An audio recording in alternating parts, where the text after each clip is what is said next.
राजपाल जी, क्योंकि शहजाद ये कह रहे हैं, बीजेपी ये कह रही है कि जहां जहां बीजेपी की सरकार वहां लोकतंत्र खत्म, जहां बाकी पार्टियों की सरकार वहां लोकतंत्र अभी बहुत अच्छे से चल रहा है और वहां पर सब कुछ फल फूल रहा है।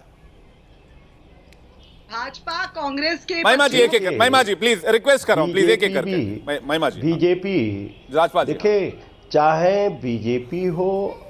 बीजेपी हो और चाहे कांग्रेस हो, इन दोनों लोगों ने इस लोकतंत्र को कमजोर किया है और जो सीबीआई, ईडी, इनकम टैक्स, इन संस्थाओं का भी दुरुपयोग किया है। और यही बीजेपी है जो विपक्ष में रहता है, उस पे सीबीआई, ईडी, इनकम टैक्स, और वही व्यक्ति जिस पे सीबीआई, ईडी, इनकम टैक्स के छापे पड़ते हैं, जिसको बताते हैं भ्रष्टाचार बताते हैं, और वही जब बीजेपी में शामिल हो जाता है तो वो पवित्र हो जाता है। ऐसे कई राज्यों में भी इन्होंने सरकारें गिराई, फिर उन पे आरोप लगा के फिर उनको मुख्यमंत्री भी बना लिया अपनी पार्टी से।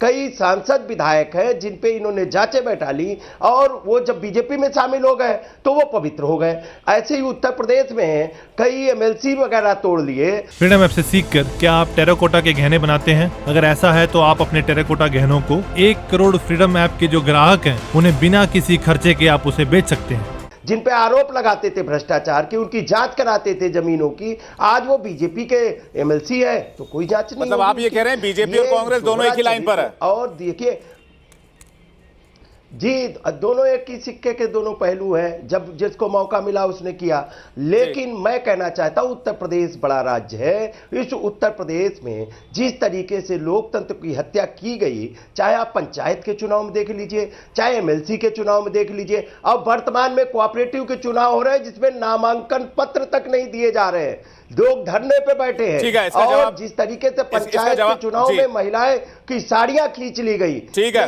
नहीं साड़ियां आप कह रहे हैं उत्तर प्रदेश में भी लोकतंत्र नहीं है, नामांकन नहीं दाखिल करते। ठीक है, राहुल जी कह रहे हैं देश में नहीं, आप लोग कह रहे हैं उत्तर प्रदेश में भी नहीं। मैं इसका जवाब लूंगा। शहजाद में एक सेकंड, मैं नवल किशोर जी काफी देर से वेट कर, नवल किशोर जी कुछ कहना है। नवल किशोर जी देखिए, शहजाद पूनावाला ने बिहार का भी रेफरेंस दिया। मैं आपको यह बताना चाहता हूं कि सरकार परिवर्तन तो 2 जगह हुए। महाराष्ट्र में भी हुए जिसका आर्किटेक्ट भाजपा थी, और भाजपा ने शिवसेना के नेताओं को, विधायकों को गुजरात होते हुए आसाम में आओ भगत किया, उनका मुख्यमंत्री कर रहा था। वहाँ पे कोई की भी सीबीआई और इनकम टैक्स नहीं गया।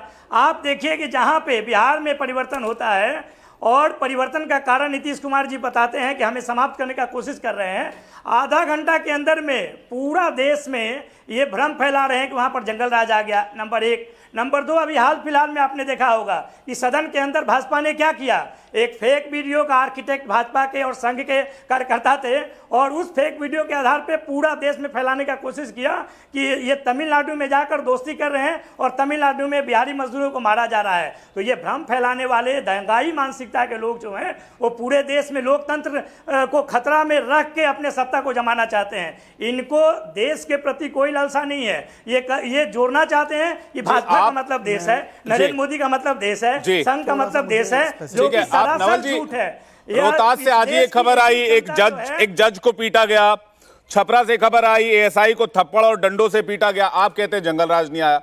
आप जब बिहार की बात करते हैं उसके बाद फिर उसको कहते हैं कि सुशासन चल रहा है यहाँ पर, उसके बाद जब पूरे देश के एस्पेक्ट में बात करते हैं तो आप वो पैमाना पेश नहीं कर पाते। नवल किशोर जी यूपी में कितने बुलडोजर चले आपको नहीं मालूम है क्या? नहीं मालूम है, पूरा मालूम है। बुलडोजर चले और कैसे कैसे लोगों पे बुलडोजर चले।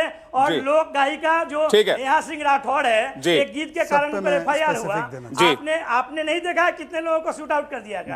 फेक एनकाउंटर विपक्षियों को क्या किया गया ये आपको नहीं मालूम है।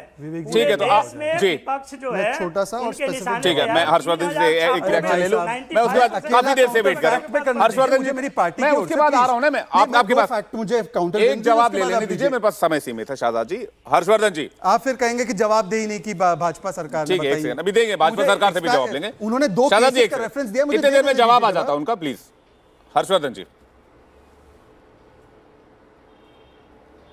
देखिए, मुझे ये कहने में जरा सा भी हिचक नहीं कि न तो नरेंद्र मोदी देश है न राहुल गांधी देश है, लेकिन देश की जनता देश है और वही चुनकर अपना जनप्रतिनिधि, अपना नेता चुनती है। तो क्या उस जनमत का अपमान यहां नहीं हो रहा है? और राहुल गांधी जो कह रहे हैं, मैं फिर से कह रहा हूं, वो अंग्रेजी में वहां बोल कर आए हैं, कोई अपने घर से बाहर नहीं। फ्रीडम ऐप से सीखकर क्या आप टेराकोटा के गहने बनाते हैं? अगर ऐसा है तो आप अपने टेराकोटा गहनों को 1 करोड़ फ्रीडम ऐप के जो ग्राहक हैं उन्हें बिना किसी खर्चे के आप उसे बेच सकते हैं। और अपने घर वालों को गाली देता हुआ कहे कि ये सब बेकार है, घर में किसी तरह कोई स्थिति नहीं रह गई है। ठीक है, डॉक्टर नवल किशोर जी एक एक करके, वालों को बुला नहीं रहा है डॉक्टर नवल किशोर जी एक एक करके, क्या ये नहीं डॉक्टर साहब एक एक करके, मुझे उनको बोल लेने दीजिए ना। साफ साफ राहुल गांधी कह रहे हैं, ठीक है, उनको बोल लेने दीजिए। राहुल गांधी की और डॉक्टर नवल किशोर जी, डॉक्टर नवल किशोर, उनको बोले, हर्षवर्धन जी का जवाब आने दीजिए प्लीज। पीसीआर रिक्वेस्ट कर रहा हूं आपसे, हर्षवर्धन जी का जवाब। हर्षवर्धन जी बोलिए आप। उनको लगता है वो बिल्कुल जॉर्ज सोरोस की तरह बोल रहे हैं राहुल गांधी। आप भाषा देखिए, दोनों की भाषा लगभग वैसी है कि देश डेमोक्रेटिक है लेकिन प्रधानमंत्री डेमोक्रेटिक नहीं। और कहां माइक बंद हुआ? उसी सदन में उन्होंने बिना तथ्यों के भाषण दिया ना। क्यों नहीं तथ्य दे रहे? और अगर सिर्फ एक कंपनी को सारे अधिकार मिल जा रहे हैं तो क्या देश में दूसरी जो कंपनियां वो बंद हो गई? और अभी तक वो अंबानी अडानी कहते थे, अब सिर्फ अडानी अडानी। आप ये कह रहे हैं कि राहुल गांधी स्क्रिप्टेड भाषण पढ़ते हैं, उनकी स्क्रिप्ट कहीं और तैयार होती है। ये एक बड़ा एलिगेशन आप लगा रहे हैं, इसका जवाब महिमा जी से लूंगा। लेकिन शाहजाद आप कुछ कहना चाह रहे हैं? शाहजाद। इंडिया टीवी हर वक्त हर जगह डाउनलोड करने के लिए सर्च करें India TV news Google play store या ऐप स्टोर पर।